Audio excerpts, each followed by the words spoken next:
যেখানে বলা হয়েছে যে যারা এদেশের মাটিতে থেকে পাকিস্তানকে সমর্থন করে তারা কখনোই বিজেপিকে ভোট দেবেন না। এমনই বিস্ফোরক মন্তব্য উঠে আসছে বিজেপি প্রার্থীর।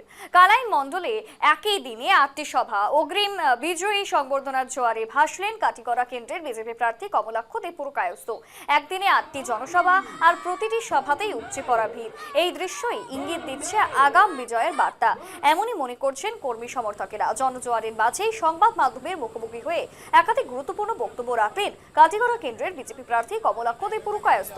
আত্মবিশ্বাসের সুরে তিনি বলেন, অসমে আবারও সরকার গড়তে চলেছে বিজেপি। দ্বিতীয়বারের জন্য সংখ্যাগরিষ্ঠ আসন নিয়ে মুখ্যমন্ত্রী হচ্ছেন ডক্টর হিমন্ত বিশ্ব শর্মা।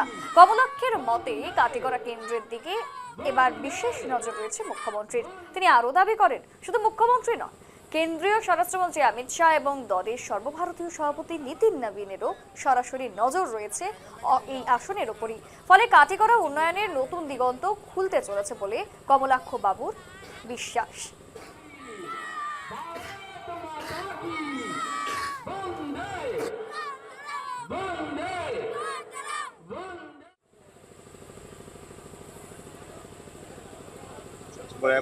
সবচেয়ে বড় ব্যাপার হচ্ছে গিয়ে যে এই যে আপনি স্ট্রং বলেছেন, আসলে সব ক্যান্ডিডেট স্ট্রং ক্যান্ডিডেট, সব ক্যান্ডিডেট স্ট্রং ক্যান্ডিডেট। সেটা ব্যাপার হবে, সেটা মূল্যায়ন হবে, ভোটের দিন মূল্যায়ন হবে। এবার কাঠিগড়া ইতিহাস সৃষ্টি হবে, ভোটের ইতিহাস সৃষ্টি হবে।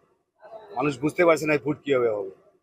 এই হারে ভোট হবে, এইভাবে ভোট হবে যে কাঠিগড়া ইতিহাসে এত ভোট দিয়ে পুরো বিধায়ক জয়ী হয়নি। ফার্স্ট টাইম ইন হিস্ট্রি যে এত ভোট দিয়ে আমি এই অঞ্চল থেকে জয়লাভ করবো।